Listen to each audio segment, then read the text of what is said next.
It's good to be back here. I've been to Portland a few times, and as usual, I know half the audience. I want to begin with the whole issue of where are we headed in Israel-Palestine? We want to end the occupation. And of course, the BDS campaign has three elements to it: end the occupation, equal rights for Palestinian citizens of Israel, and the right of return, which we've always supported. ICAD was one of the initiators of the BDS campaign. And the first BDS campaign, of course, was a campaign against Caterpillar that demolishes Palestinian homes. Israel's demolished about 47,000 Palestinian homes in the occupied territory alone, only since 1967, since the occupation began.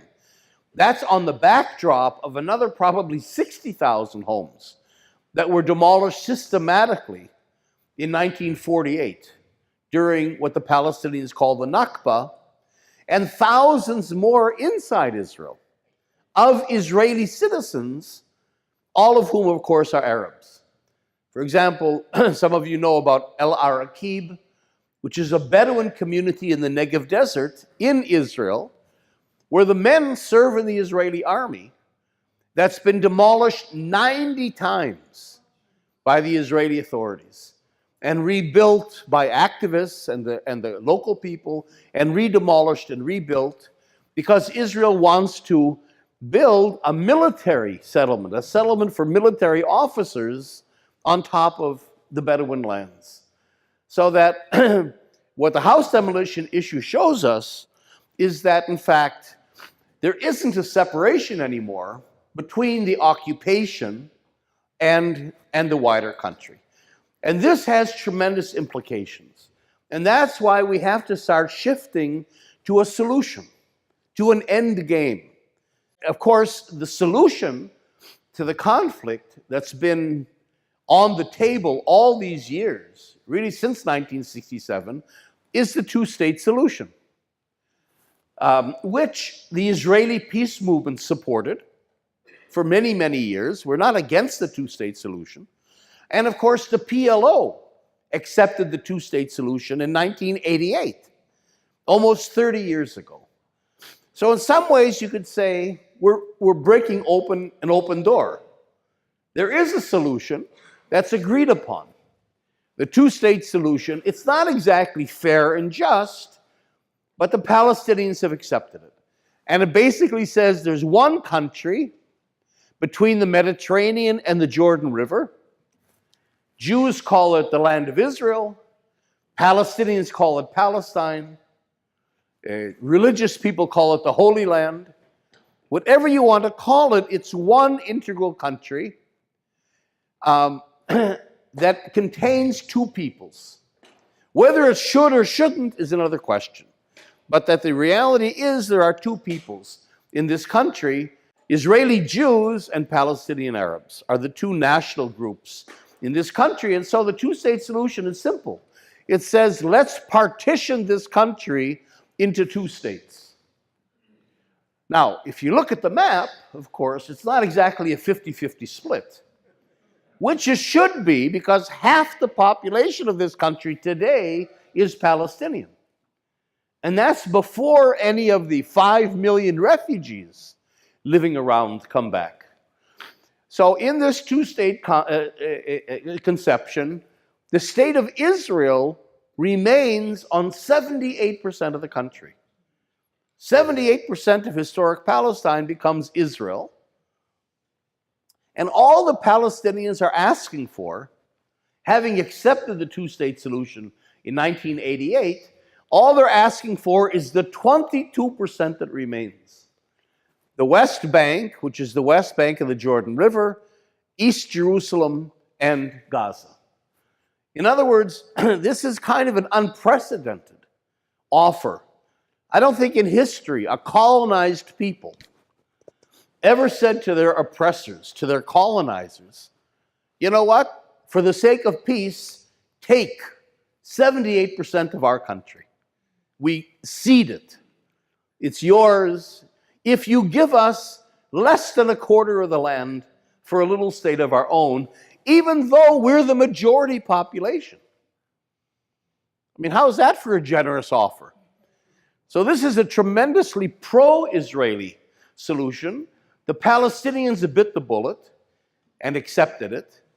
But instead of getting any credit for giving up 78% of their country for peace, they've been demonized.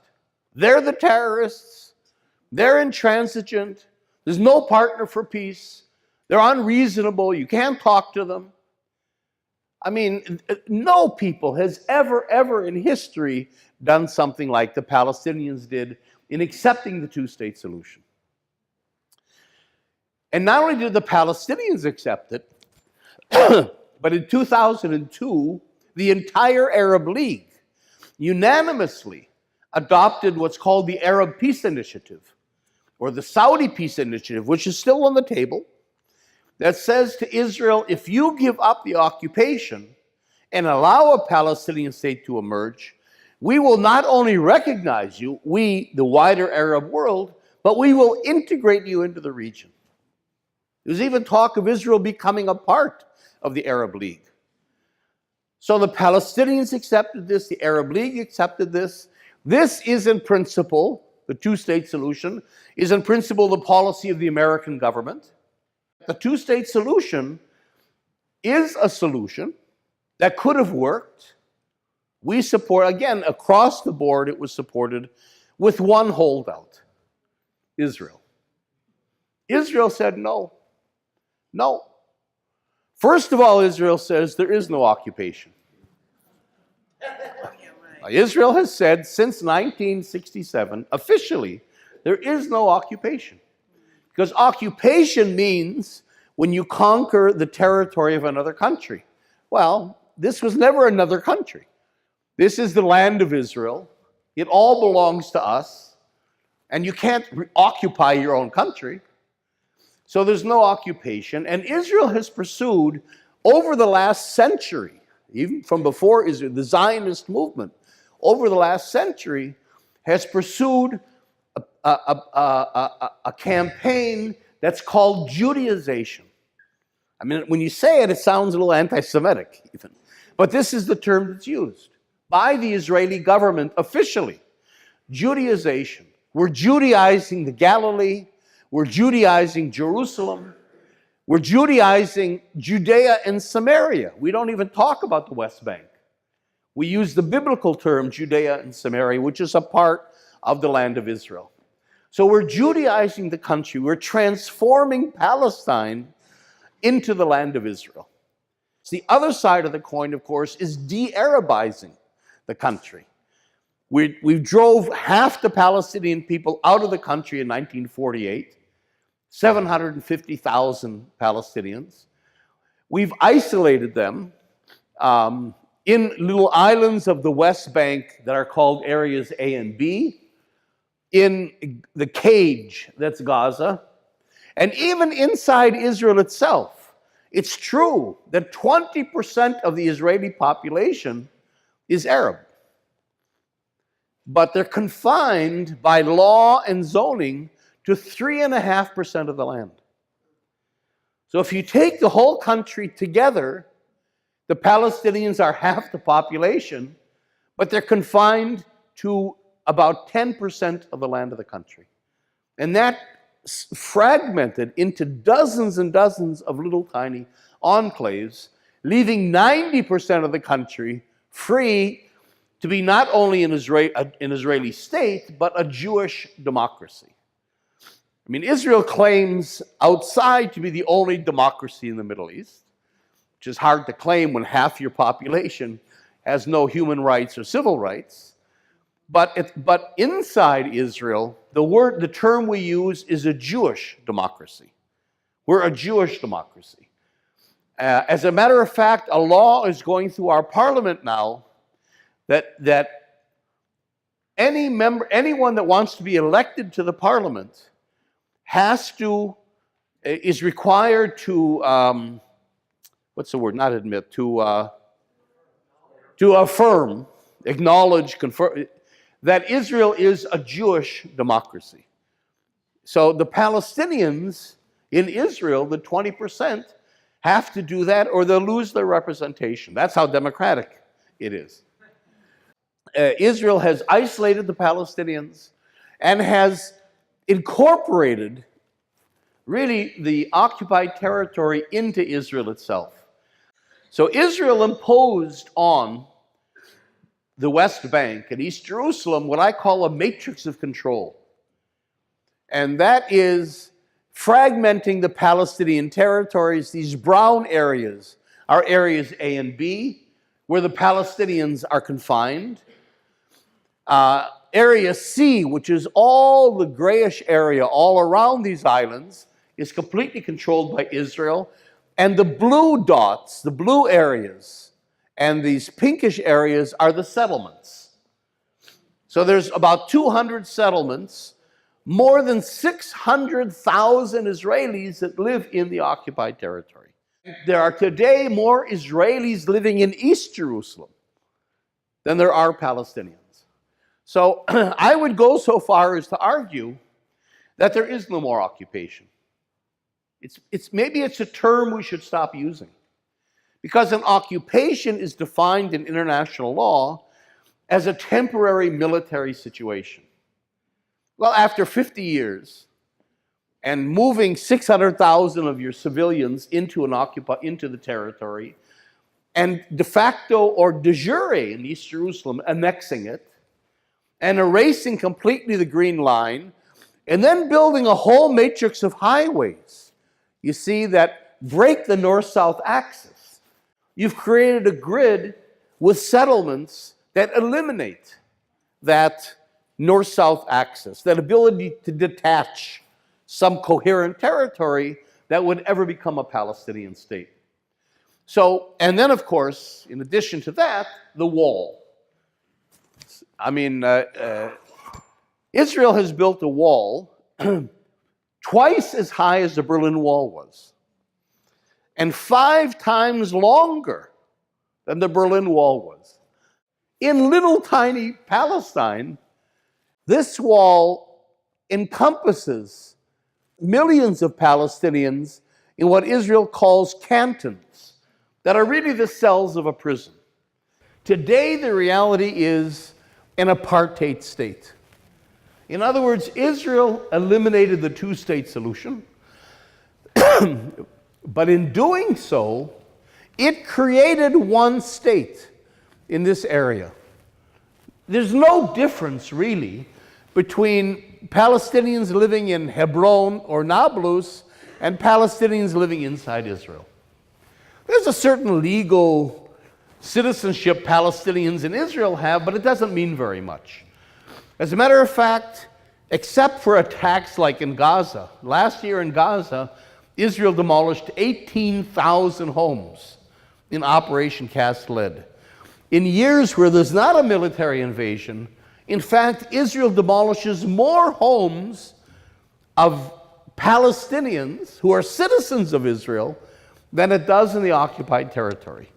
So the actual rights and status of Israeli Palestinian citizens are this much better than those of the occupied territory. And the process of ethnic cleansing continues. One of the slogans we have in Israel is, "We never finished 1948." And so the process of ethnic cleansing goes on whether you're inside Israel itself or whether you're in the occupied territories, which has meant then that there is today one state in this country. Between the Mediterranean and the Jordan River, there's only one effective government. I mean, don't tell me the Palestinian Authority is a genuine government with authority. There's only obviously one army in this whole country. There's one currency. Whether you're in Gaza or Hebron or Tel Aviv, you're using the shekel, which is controlled by the Bank of Israel. There's only one highway system, one water system, one electrical system. By any measure, this is already one country. But it's an apartheid state. As a matter of fact, I would argue it's worse than apartheid. It's apartheid in the sense that has two major elements of apartheid. One is when one population separates itself from the others. That's what apart means. Apartheid means separateness in Afrikaans. And you just have to look at the Israeli flag, and you can see that that's the case. And then that population, that dominant population, imposes a permanent and institutionalized regime of domination. It isn't just discrimination. You have discrimination everywhere. But it's when the regime, the laws, the concept, the privileges of one group over another are all legalized and formalized. And that's apartheid. It doesn't matter if it's based on the color of your skin or your religion or your ethnicity or your nationality or the color of your eyes. Who cares what the element is?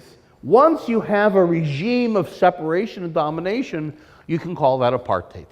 I don't say it's exactly like South Africa, but I think it's accurate to use the term apartheid. And even worse than apartheid, there's a situation worse than apartheid, and that's called warehousing. Warehousing is a concept that comes out of the American prison system. Angela Davis, in particular, has popularized and used the term warehousing. You guys have about 4% of the world's population and 25% of the world's prisoners. And they're warehoused. I mean, where are they? They're certainly not a campaign issue. They've disappeared. They're somewhere in the prisons, now in increasingly privatized prisons that groups here have rightly protested, and they're locked up, and they're not an issue, and they're inmates. And when they riot, because we don't use political language for prisoners, when they riot, the prison guards have every right, it's their job, to put down the prisoners that are rioting. I would submit to you that this is exactly how Israel sees the Palestinians. They're not a people. There'll be no negotiations. There'll never be a Palestinian state. They have no national rights. They'll be imprisoned in these little enclaves permanently on 10% of the land of the country. So that's warehousing. Israel is intending, and I think it's worse than apartheid, because it doesn't, at least it's hard to say something good about apartheid, but at least in principle it was based on the idea, that was nonsense, but it was still articulated, of separate development and Bantustans and so on. Here you don't even have that. Israel denies the very existence of a Palestinian people. There's just a bunch of Arabs. And if they don't shut up and know their place and submit, then they'll be either killed or thrown out. And that's it. They're in prison. They're inmates. What I would suggest is to say to Israel, okay, you eliminated the two-state solution. You created one state in this country. We accept that. We accept it. There's one country here. You did it. You eliminated the two-state solution. We accept that. But it can't be an apartheid state. That one state that you, Israel, created has to become a democratic state of equal rights for all its citizens. And that's it. But also the principle of binationalism is important. You know, like Canada is a binational state with the Anglophiles and the Francophiles. The UK is one country with equal rights in the parliament, but within it there are four national groups with their own parliaments and languages and traditions and institutions and a good amount of self-determination. Spain, I mean, I'm not saying this is all smooth, and maybe some of these states will break apart, but so far they're functioning not badly. Spain isn't such a terrible place to go, even if you go to Basque Country. And I would argue that this is where we should go, BDS for BDS. Boycotts, divestment, sanctions, for a binational democratic state. And I'm not going to get into details. We can talk about it later if you want. But I don't think this is pie in the sky. Today it is. Let me say, today it is. Today this is all kind of academic, but this is a time we have to be talking and formulating. Don't forget the ANC in South Africa developed its Freedom Charter, which was its vision document in 1955, which is 30, 40 years before the end of apartheid. You have to have that vision if you want to bring people together and so on. And I want to put one more thing into the equation politically. The PA today, the Palestinian Authority of Mahmoud Abbas, Abu Mazen, is really what's holding the lid on everything. It's a collaborating power with Israel, and in a sense, the Palestinians are living under two occupations. So nothing's going to happen as long as the PA is in place. And of course, the PA's military is 30,000 armed Palestinians, and their militia are all armed and trained by the United States. I mean, almost all the aid that the United States gives to the Palestinian Authority is military or security. Not military, but more security, because this is what keeps the lid on everything. If the PA goes, and what I'm saying is I think sooner rather than later, the PA is either going to collapse or resign. It's lost all its credibility with its own people. Abu Mazen is 80-some years old. I mean, biology plays a role. And it's just unsustainable. And if the PA leaves the scene, that will create a vacuum. And I think in that vacuum, Israel's going to scramble to try to recreate it, but I don't think it can happen. Israel would have to reoccupy the Palestinian cities, maybe Gaza, and there would be such chaos, hopefully not so much violence, but violence, that it will inflame the entire world. The Muslim world, the Arab world, I think Europe, a good part of the United States. And that would create an untenable situation that then is the opening, the game changer, that lets us insert a binational democratic state as our progressive solution. My fear is that moment will come and we're not ready. The left tends not to be too ready. We don't formulate things, we don't organize, we don't, and history tends to pass us by. We're good commentators on history, but we're not very good actors. And I want us to be an actor. BDS is, hasn't been used, it's not used for the first time in Palestine. It has a long history. We used BDS, we just didn't call it that, with Cesar Chavez, of course, and the fight of the migrants, the migrant workers. It was used in South Africa. I mean, it's used in many, many places and times. It's a very effective element. And it's strategic. But of course, it has to be done with the support and consent of the people for whom BDS is being done. In other words, it's true that if you do BDS on Israel, especially in the occupied territories, some Palestinian workers are going to be hurt. When the SodaStream plant closed in Ma'ale Adumim, about 300 Palestinian workers lost their jobs, and the plant simply relocated inside Israel. And so in a sense, it's a strategic choice. The Palestinians did support the BDS movement and do support the BDS movement. And basically, it's not an easy choice because, you have to support your family and live. But it's between my immediate needs and if I want a future for my kids, I have to end this occupation, and the only way to do that is through pressures like BDS. Thank you very much.